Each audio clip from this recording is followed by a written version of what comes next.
Morning, dear hearts. Okay, today is lesson 17, and please subscribe. So it's an obvious continuation from yesterday's lesson is that I have no neutral thoughts, and today it's I see no neutral things. But of course, one links to the other, and there's a reason for that. I'll get to that in a minute.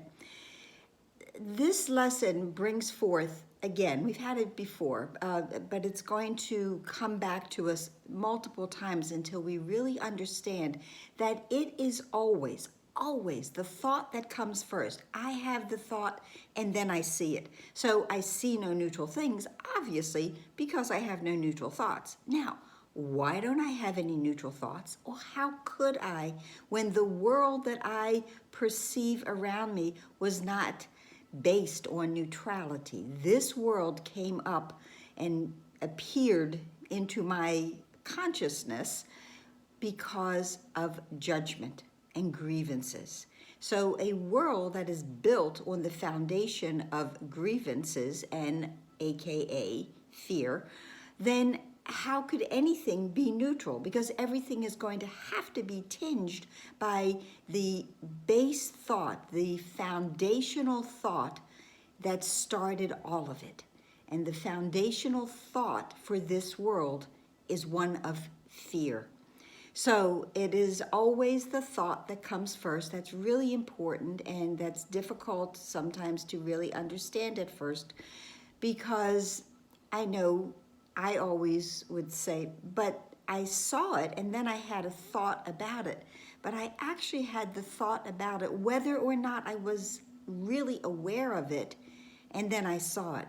I did use an example a couple of years ago where I had a thought about someone, a friend, who was just coming back from California after a trip. I walked into a store and I said, I'm going to see him.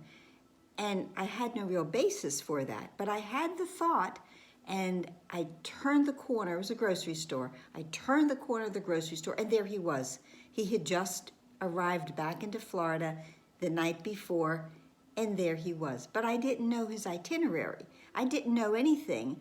I just had the thought that I would see him, and there it was. And we can link this back to, my thoughts are images that I have made. I made the thought of seeing him, and there he was. But I see no neutral things, because I also, even though I saw him and he was a friend, I didn't have neutral thoughts about him. I may not have been aware of anything that wasn't neutral, but that doesn't mean that my thoughts are neutral, because my thoughts, again, they can't be neutral if they're all coming from a fear-based mind system. So that's why the course is a retraining of our minds. Remember back when January 1st and so, when I said that, and we're dealing with untrained minds, and an untrained mind is not sustainable? Here we go. My thoughts are not neutral. The things I see, because my thoughts are not neutral, and on it goes until I change my thoughts. If I change my thoughts, everything else will change as well. Now, in the practicing, it's very interesting. And again, I said it before in one of our other lessons, and how little things are woven in, and it's just sort of a little bit of a preview of what will come, a sneak peek, or even less. Because we're supposed to, in the practice, going that, I do not see a neutral this, because my thoughts about these things are not neutral. And one of the practices that is given as an example is, I do not see a neutral body, because my thoughts about bodies are not neutral.